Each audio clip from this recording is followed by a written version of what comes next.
bienvenue à cette édition de Flash Info Afrique. Mon nom est Ibrahima Sidibé Pommier.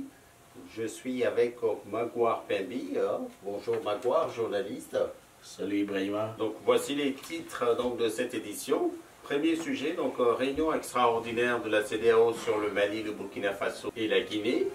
Deuxième sujet d'importance, on va parler des tensions à l'est de la RDC entre le Congo et le Rwanda sur fond de rébellion. Troisième sujet, le leader de la contestation au Niger est retrouvé calciné dans son auto.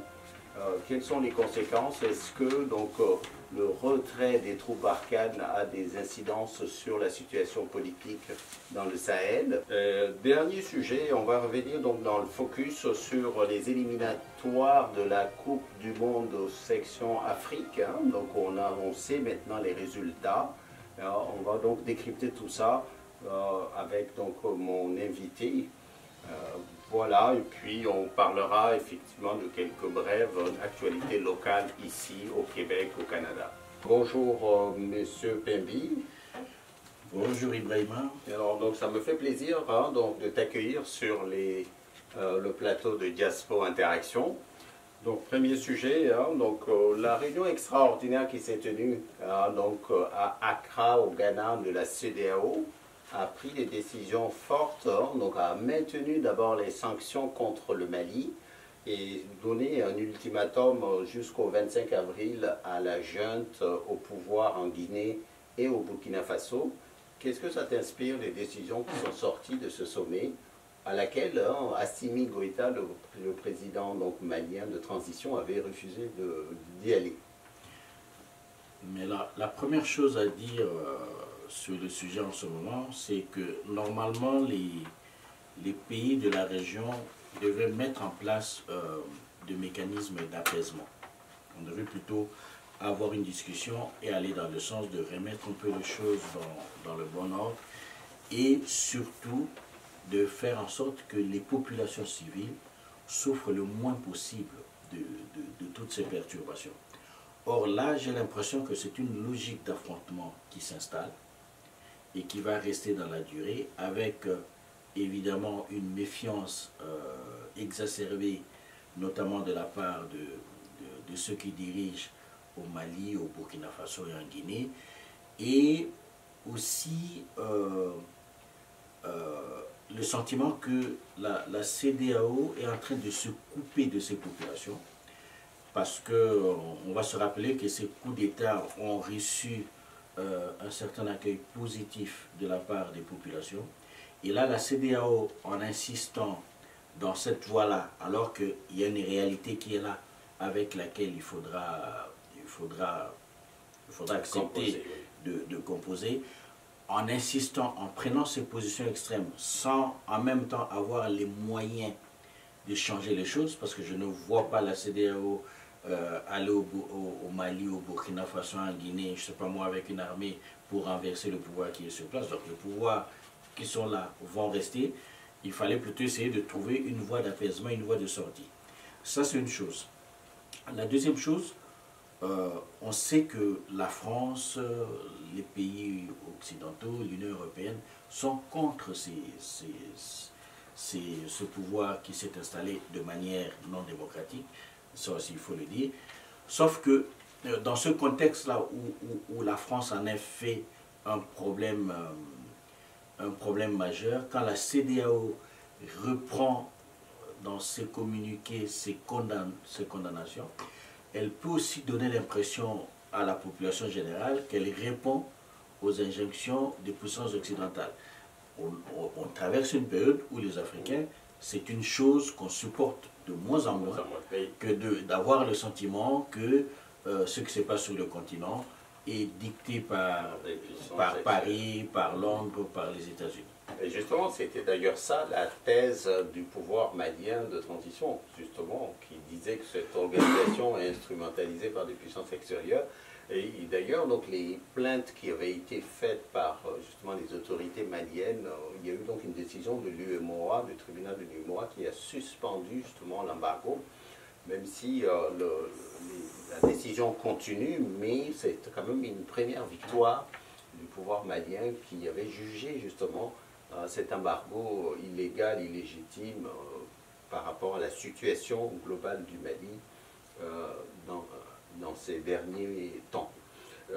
Et donc c'est sûr que la CEDEAO était dans une démarche de chercher à négocier sur le chronogramme. Oui, actuellement, les négociations achoppent sur à peu près 8 mois, parce que le pouvoir malien, ils sont prêts à abandonner ce qu'ils demandaient avant, c'est-à-dire 4 à 5 ans presque, qui était quand même difficile à accepter. Donc les négociations sont toujours en cours, mais par rapport aux deux autres pays où il y a eu des coups d'État, on a vu donc qu'il y a eu un ultimatum qui a été donné, c'est-à-dire jusqu'au 25, ils doivent rendre un chronogramme acceptable. Donc la question, ça va être de savoir, est-ce que à Conakry ou à Ouaga, est-ce qu'ils vont rester sur une ligne conciliante avec la CEDEAO, qui a été jusqu'à présent beaucoup plus doux avec ces deux autres pays qu'avec le Mali. Avec le Mali, oui. On se demande bien pourquoi. Justement, donc ça va être à suivre. Mais juste une chose, même sur ce registre-là, la CEDEAO n'est pas crédible. Parce que c'est vrai qu'il y ait de coups d'État au sens où c'était une action armée. Oui, mais en Côte d'Ivoire, il y a eu un coup d'État constitutionnel. La CEDEAO n'a rien réclamé. Donc c'est facile de taper sur le Mali parce qu'il est peut-être moins puissant que la Côte d'Ivoire. C'est facile de taper sur le Burkina. Donc même dans ce registre-là, ils ne sont pas crédibles. Ils ne sont pas crédibles. Je n'ai jamais vu la CEDEAO se mettre autant en branle lorsque des présidents marchent sur leur constitution et agressent même leur population. Donc, même sur ce registre, ils ne sont pas crédibles. Maintenant, après, on ne va pas, de notre côté, encourager le coup d'État à répétition. Mais bon, voilà, à un moment, il faut avoir quand même l'intérêt des populations en ligne de mire et trouver la solution qui apporte le moins de casse possible. Oui, d'autant plus que là, on est à la veille du Ramadan. C'est sûr que l'embargo au Mali pèse énormément sur les pays voisins. Le Sénégal, notamment la Côte d'Ivoire, quand on a 400 camions par jour entre les deux pays, que tout ça c'est à l'arrêt depuis bientôt 2 mois, donc ça commence à peser sur les prix. Et ensuite, avec la crise internationale qu'on voit en ce moment avec la guerre russo-ukrainienne, donc il y a énormément de clignotants en rouge qui émergent pour la vie des populations en Afrique de l'Ouest. Et ça, la CEDEAO doit tenir compte pour mettre de l'eau dans son vin par rapport à ses pouvoirs qui essaient d'esquisser quelque chose de novateur, c'est-à-dire en s'appuyant sur les besoins et les demandes réelles de la population. On a vu aussi, donc, pour toujours parler du Mali, donc, récemment une livraison d'équipements militaires par la Russie. Je sais que dans la période qui est passée, donc le Mali a expulsé RFI et France 24. Oui. Donc on est toujours dans cette surenchère par rapport au pouvoir français et ces bisbilles franco-maliennes. Qu'est-ce que tu penses de tous ces derniers développements?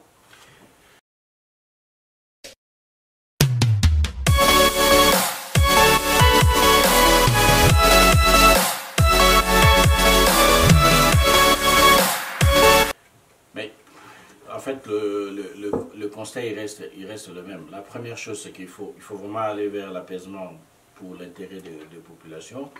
Après, reprocher une chose au pouvoir malien et faire exactement la même chose, ça fait que ceux qui se plaignent là ne sont pas très crédibles. Oui, on a expulsé France 24 et RFI. Oui.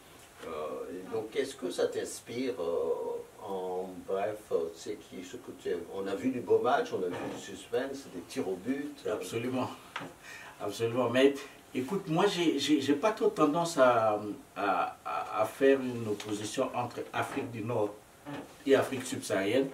Moi, j'aurais peut-être plus fait une opposition entre les fédérations organisées et les fédérations désordonnées.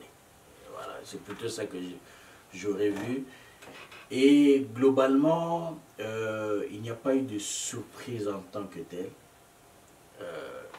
la fédération la moins organisée, c'était celle du Congo-Kinshasa, et c'est l'équipe qui a encaissé le plus de buts dans ces confrontations.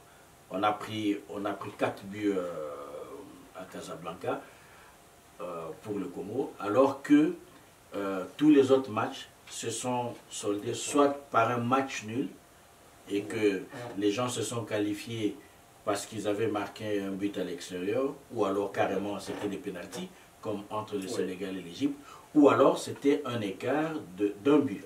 Comme le Mali-Tunisie par exemple. Ça veut dire que les niveaux, les écarts entre les équipes n'étaient pas si importants. Pas si importants. Et donc moi, j'aurais un top, pour moi, c'est le Cameroun qui a montré une mentalité de bagarreur vraiment à féliciter, parce qu'ils avaient été battus chez eux 1-0 à l'aller et on pensait que c'était fini. Ils sont allés chercher la victoire à l'arrache jusqu'à la dernière minute. Chapeau aux Camerounais. Je leur donne... D'ailleurs, l'Algérie a du mal à s'en remettre. Oui, mais l'Algérie n'a pas démérité, sauf qu'en face, il y a vraiment une équipe qui s'est battue. Et de l'autre côté, il y a une équipe qui a fait vraiment n'importe quoi. C'est le Congo-Kinshasa. Fédération totalement désorganisée, match non préparé. Pour l'anecdote, et ça va vous faire sourire, est-ce que vous pouvez imaginer que de l'argent public a été sorti pour, devinez qui? Des féticheurs, pour faire en sorte que le pays puisse gagner. De l'argent public. Alors là, donc ce que le Congo a fait comme préparation pour ce match, c'était donner de l'argent à des prétendus féticheurs et puis enregistrer une chanson. D'accord. Donc voilà. Une belle rumba. Une belle rumba. Alors je crois qu'on est bon pour la rumba, mais pour le football, il faudra repasser l'examen. Ça s'est très mal passé. Et pourtant le potentiel est là. C'est vraiment un gâchis en fait. C'est un gâchis. En tout cas, je profite pour faire un petit clin d'œil au Canada, qui s'est qualifié donc, pour la première fois, enfin depuis 28 ans ou 38 ans. La dernière fois que le Canada, la première et dernière fois que le Canada s'était qualifié, c'était en 1986. C'est ça, c'était au Mexique, je crois. C'était au Mexique. Et là, il sera en Coupe du Monde. Félicitations au Canada. Ça. Donc au pays qui nous accueille, et ça va être donc suivi. Et puis la particularité de cette Coupe du Monde, donc ça va se tenir cette fois-ci donc en hiver, donc par rapport au climat du Qatar, qui est quand même donc un climat désertique. Donc à suivre, et on va revenir peut-être à quelques affaires, donc des questions donc locales. Il y a eu donc encore dans l'actualité de Mukendi, donc ce pasteur, Mukendi, évangéliste, donc le fisc réclame 31 000 $ à Madame Carmen Mukendi, donc sa femme, donc le Mukendi est toujours en cavale donc en RDC. Mukendi à Kinshasa, oui. Et qu'est-ce que ça t'inspire, cette saga qui n'en finit pas? Donc je sais que la résidence a été saisie, enfin, est-ce qu'il y a un acharnement ou pas? Je sais que l'opinion africaine, le Québec, certains auront leur avis là-dessus. Je voulais quand même qu'on aborde cette question du Congolais que tu es par rapport, qu'est-ce que ça t'inspire? Écoute Ibrahim, on n'a pas beaucoup de temps pour développer, mais je vais donner deux, trois repères. Mukendi fait partie de ce qu'on appelle les églises de réveil, les églises évangéliques. Oui. Il faut dire qu'au Congo actuellement, ces églises de réveil ont le vent en poupe parce que l'actuel président du Congo est un adepte de ces églises-là. Il y a même plusieurs photos de lui qui circulent où on le voit à genoux, entouré par ces pasteurs-là, ce qui fait poser la question de savoir est-ce qu'il ne serait pas lui-même quelque part sous contrôle de ces pasteurs-là. C'est une question que l'on se pose. Il se fait que Mukendi est un soutien de l'actuel président. Je ne suis pas en mesure de faire cela. Et donc, même quand il fait sa cavale là, vers Kinshasa, je ne serais pas surpris dans l'absolu qu'il ait obtenu quelques soutiens de personnes, en tout cas Mukendi. Donc le Congo ne pourra jamais l'extrader, si j'ai bien compris. En général, je ne sais pas si Mukendi a gardé sa nationalité congolaise, mais en règle générale, les États oui, il n'y a pas d'accord n'extradent pas leurs nationaux, sauf les Américains, ils ont réussi à obtenir des extraditions de narcotrafiquants au Mexique ou en Colombie, mais en général, les États n'extradent pas. Donc il y a très peu de chances, je pense, qu'il soit extradé s'il a gardé sa nationalité congolaise, ça c'est une chose. Et les églises de réveil qui ont eu tellement de puissance sont actuellement secouées par des scandales sexuels énormes au Congo, à Kinshasa. Il y a un de ces pasteurs-là très connu, dont la sextape a circulé dans les réseaux sociaux congolais. Je vous passe les détails parce que c'est assez cru. Mais il se fait donc que ces églises des réveils sont secouées par des scandales. Or, pour Mukendi ici, il y a des gens qui ont... Mukendi a été condamné par la justice, il a eu un procès en bonne et due forme, il a fait appel, il a été condamné. Mais il y a beaucoup de gens qui disaient que ce n'était pas, c'était un acharnement contre lui. Moi, j'ai lu le procès, j'ai lu les attendus du procès, je ne pense pas qu'il y ait eu acharnement. Je pense que lui il ne s'est pas conduit correctement. Alors, il aurait dû avoir le courage de répondre de ses actes et d'accepter d'aller en prison. Petite pique peut-être, on va le dire, mais Jésus-Christ, qui lui n'avait pas fait grand-chose apparemment, il avait accepté quand même le châtiment. Il aurait pu suivre son exemple jusqu'au bout. Mais enfin, il a préféré partir. Et là où humainement je suis encore choqué, c'est qu'il part en laissant quand même sa femme ici avec de petits-enfants et avec toute cette charge émotionnelle à gérer. Je ne comprends pas son attitude là-dessus. Mais toujours est-il qu'avec tout ce qu'on a comme scandale dans les églises des réveils, ça va plutôt dans le sens de renforcer la conviction que ce qui lui a été reproché est probablement vrai. En tout cas, la justice a estimé qu'il était coupable, il devrait répondre de ses actes et il n'a pas respecté la loi, notamment le fisc, et donc il paye le prix. Mais en général, on va encore ajouter une chose, dans l'histoire du monde, c'est bien connu. Vous savez, quand on veut attaquer la mafia ou le grand banditisme, parfois ils sont tellement forts qu'ils arrivent à cacher leurs méfaits, mais c'est parfois par le fisc qu'on arrive à faire tomber. C'est comme ça que Al Capone est tombé. Parfait, donc beau sujet, c'est ce qu'à suivre. Et puis aussi, toujours sur le plan local ici, à Québec, on a eu donc cette altercation entre le pouvoir de la CAQ avec le nouveau maire de Québec sur le tramway, sur le tracé. Et donc la lune de miel est finie. Je sais que tu es enfin observateur aussi de ce qui se passe un peu autour de nous ici dans la capitale nationale du Québec. Qu'est-ce que ça t'inspire? C'était quand même très très fort, hein, les assauts du gouvernement qui refusent d'ailleurs de signer encore le décret qui donnera le lancement vraiment de ce projet majeur, t'as entendu? Mais c'est très compliqué, et puis en plus on est en période, on entre quasiment en pré-campagne électorale. J'ai l'impression que tout le monde va essayer de sortir ses griffes pour montrer sa pugnacité. Et en même temps, plus le temps passe, plus nous souffrons du fait que le besoin d'avoir un réseau structurant de transport, il est là. Alors à un moment, il faut arrêter de petites chamailleries et avancer dans le projet. Mais ça fait des mois et des mois que ça tourne en boucle, on revient sur les mêmes achoppements. C'est quand même peu reluisant et peu flatteur pour l'action publique et l'action politique en fait. Oui, et dernier sujet, donc on a une recrudescence des cas de Covid. On parle encore de cette nouvelle variante qui n'en était plus un. Aujourd'hui, la santé publique reconnaît carrément une 6e vague. Alors, est-ce qu'on va encore, je sais que tu suis aussi beaucoup l'actualité médicale, est-ce qu'on va un jour se retrouver peut-être avec du confinement en septembre? Mais c'est très compliqué, c'est très compliqué de prédire parce que, qu'on le veuille ou non, là on doit maintenant commencer à faire la balance entre le bénéfice et les risques.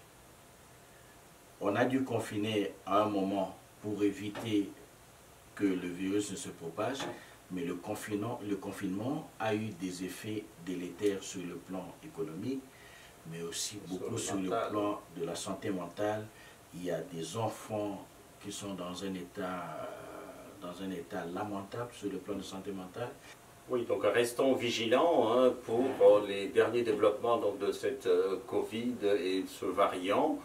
Écoutez, donc ceci met fin hein, à notre édition. Donc je vous donne rendez-vous pour notre prochaine émission. Ce sera donc vers mi-avril. Merci de nous suivre sur YouTube, Facebook, Instagram. Et merci beaucoup, monsieur Pimby, pour cette invitation.